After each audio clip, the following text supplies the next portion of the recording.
it's Tamara. Welcome back to my channel. Thank you so much for coming back. Today we're going to be talking about narcissists and individuals who are within our families that are unhealthy, who engage in obsessive and unstable behaviors. And I do have to put out here before we jump into the video that this revolves around trauma. A lot of the people that I see for consultations around the world, so basically in other countries, we talk about this issue a lot. And I do a lot of consultation work with people outside of the country, people outside of my state, who are struggling with family members who have traumatized them. And the question that I always get from these individuals is, why do I feel like I have PTSD or some kind of acute stress disorder because of the unstable, unhealthy, traumatizing behaviors of my family members? And so I'm going to point out some common traits and behaviors that can actually make you feel the same way. So thank you so much for coming back to my channel. For those who are subscribed, and for those who are new to the channel, I encourage you to hit the subscribe button so that you can stick around with us. You can also suggest topics to me. If you have questions about this topic or any other topic, let me know in the comment section below, and I will highly consider it. I like answering your questions, and I also like bringing videos to you that you find beneficial to your knowledge pool and to your understanding of mental health and relationships. So just let me know in the comment section below if you have some questions or if you'd like me to follow a topic up for you. All right, so just let me know in the comment section below if you would like me to focus on a specific angle of family for this month's series. So the benefits for you in today's video is that I'm going to point out a couple of common traits and behaviors that could lead you to feeling unstable, acutely stressed, and maybe even have some flashbacks. So let's just go ahead and jump into this topic, okay? So I actually have my notes here just to kind of keep me on track, but I do want to point out a couple of things. So family members can be a really difficult group of people to maneuver, right? There's a level of familiarity between family members that kind of breaks down boundaries. And some family members believe that, we're family. So, I should be able to ask you what I want to ask you. I should be able to dominate you if I want. I should be able to bypass your boundaries. I should be able to do what I want to do. You should give me everything that you have. I'm able to talk to you any old kind of way or treat you any old kind of way, and then you're still going to be around. Family members who are complicated and unhealthy and difficult, or narcissistic and sociopathic, they can really have a terrible impact on your psyche and on your emotions. And I have had a lot of clients in my history of working with just adults, and I have had a lot of people who contact me for consultations say that they are at a loss as to how to manage their family. And, I too was at that point in my life so many years ago. And I can certainly relate to a lot of you who are struggling with family members. So I learned personally and professionally over time that there are just certain behaviors that can be obsessive, unhealthy, narcissistic, and sociopathic, which can lead to symptoms of trauma for you. And it's possible to suffer PTSD because of repeated behaviors, or I should say repeated actions done to you that has left you feeling wounded and broken and hurt and alone. So I'm going to point out some of those things, all right? So let's just go ahead and jump in.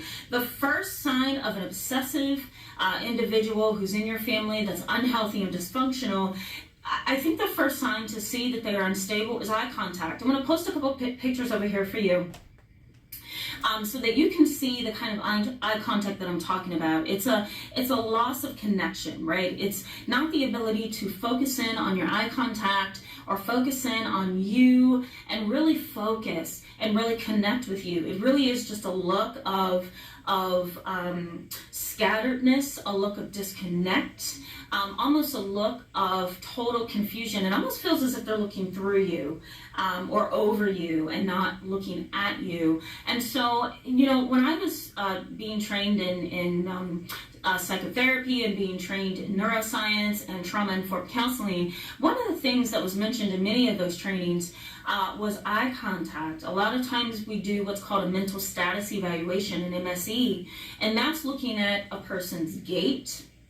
Okay, that's looking at a person's eye contact, a person's disposition during the first psychotherapeutic interview, right? So an intake. That's looking at an individual's tone of voice. Are they whispering? Is their speech pressured? Are they delusional? We're also looking for hallucinations. So are they seeing and hearing things that's not there during the interview? So that's an MSE, right? It's a really long document that those of us who are clinicians, you know, we complete those.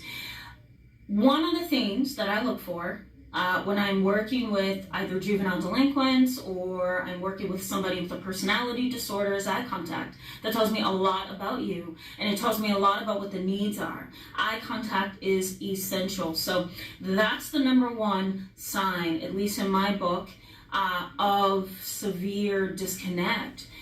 Or just instability, okay? The next one is clinginess or dependency. There's a such thing known as dependent personality disorder. And basically what happens there is the individual is emotionally and psychologically dependent upon somebody else for their livelihood. They can't do anything on their own. A lot of people label people who are dependent as moochers or as users.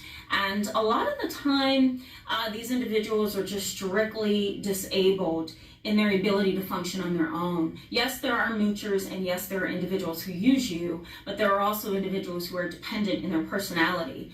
And again, personality disorders are chronic and pervasive. They're not changeable. And sometimes it's really hard to treat a personality disorder because it's a long-standing, pervasive part of who you are as an individual.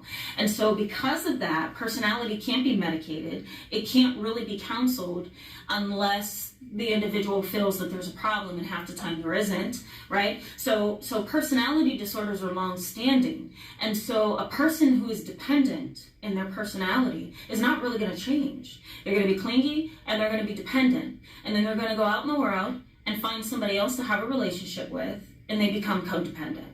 So that's usually how that goes, all right? The next is violation of all your boundaries, right? So an individual who is obsessive and unhealthy, narcissistic, sociopathic, who is a family member can violate all your boundaries, and they'll try it. They'll try to tell you how to raise your kids. They may try to raise your kids for you. They may also try to use you for every penny that you have, borrow money and never return it. They may borrow your items and never return it. They may disregard your marriage and act like nothing ever happened. They may call you names or make statements that are negative behind your back and then smile in your face. So being able to disregard all your boundaries is usually a sign of an unhealthy person, whether they have a personality disorder, a mental illness, a substance abuse problem, just a character pathology, whatever it is, right? That's another sign that they are unhealthy, all right? The next one is a visibility when least expected. So you may get family members actually spy on you. You may get them to stalk you in a sense. I'm going to put a video up here where I talked about stalkers, and that can apply to family members as well.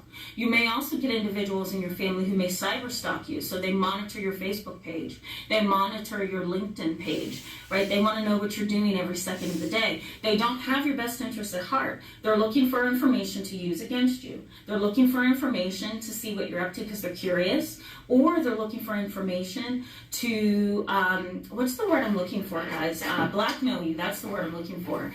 So really unstable family members do things like that. They monitor you and they show up in places where you least expect it. Some family members may even show up at your kid's football game without being invited. So these are the kind of things that unhealthy families do, and I've had a lot of clients come into my practice and say, look, my family is very unstable. How do I get away? All right, so this is part of it. They will violate all your boundaries, and they'll pop up in places where you don't quite want them to. The next is nosiness or obsession. Some family members are just obsessed with every aspect of your life. And in those kinds of cases, I often encourage clients or people who I consult with or who consult with me, I actually encourage them to block their social media pages, really try to disappear for a few months, or totally turn off social media because the family is so bent on really following, that individual to a point of, pure obsession, and that's unhealthy. The next one is abandonment of individuality. And so what I mean by this is that certain family members will not allow